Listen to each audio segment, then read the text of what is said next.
with everything that's going on right now, it's hard to get seedlings at nurseries, but I just got the call from one of my favorite nurseries, Mission Hills Nursery here in San Diego, and I'm gonna head over there, and I figured I would take you guys with me to show you how I shop the nursery to get the best starts, what I think about, how I select the plants, and then eventually how they actually get into the garden. So boom, let's go. Cultivate that like button for an epic nursery haul, and let's get into it. It's always a good idea to buy some starts if you're new to gardening, because when you're starting seeds, there's a lot of mistakes you can make. But if you buy seed starts from a local nursery, you help your nursery out, you help your local community out, and you help yourself out, because you save yourself a ton of time and potentially some serious mistakes you can make in the seed starting process.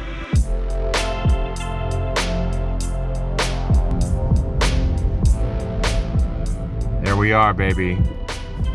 I'm getting excited already. I'm getting a little too excited.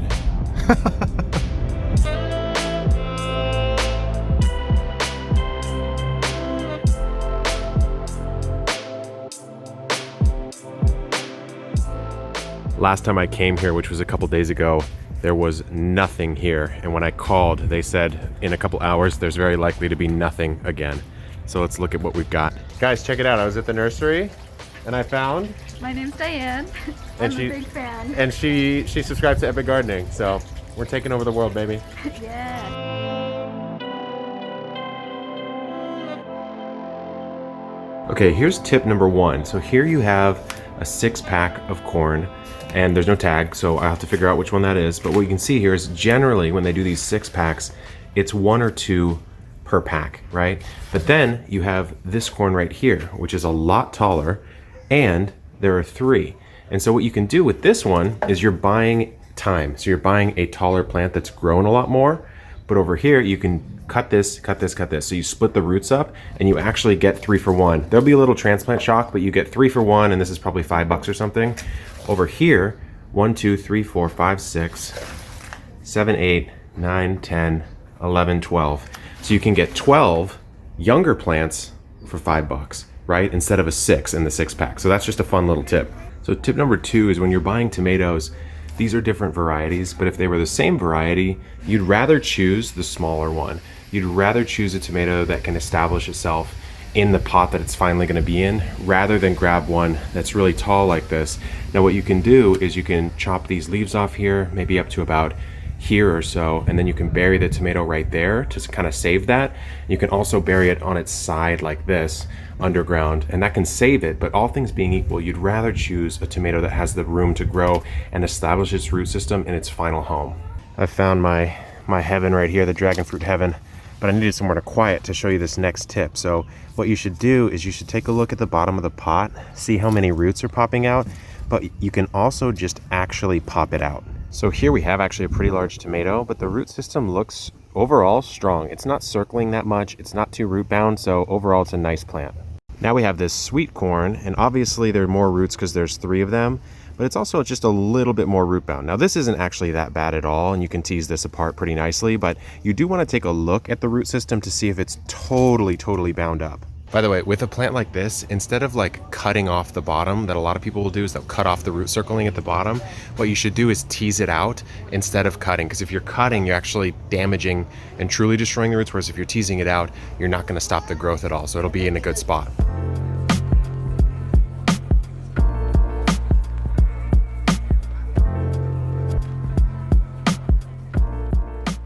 Here's another good tip. A lot of nurseries sell things by pot size, not plant size.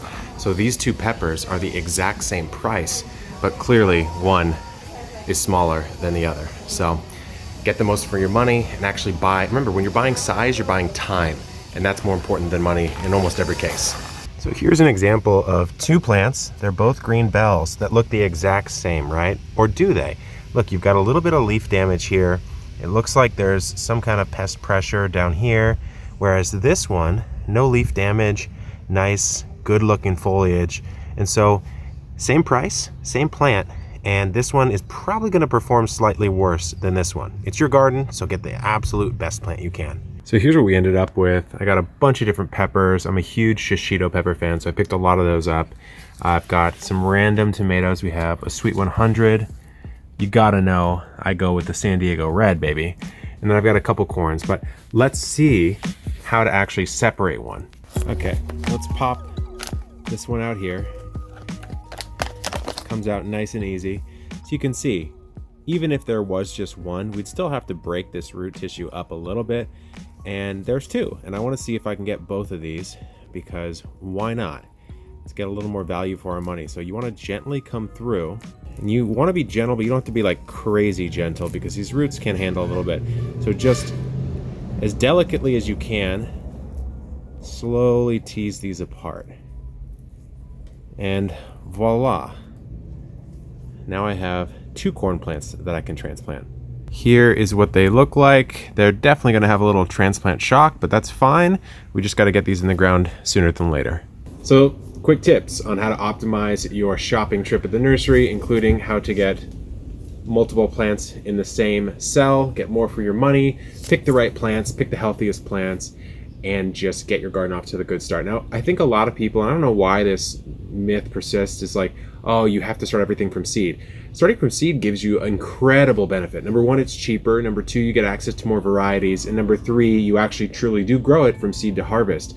But as a beginner gardener, and a lot of you are beginners right now, I highly recommend going and buying seedlings. I do it every now and then because I want to supplement. There's simply so many things I need to grow right now for these projects that are coming up here on the channel and otherwise, that I just can't start enough seeds. So I need to grab stuff that's a little further along in its life, no harm done, and you avoid a lot of mistakes that way. So I hope this was helpful. If it was, drop a comment, drop a like, drop a subscription. I'll see you in the next video. Good luck in the garden.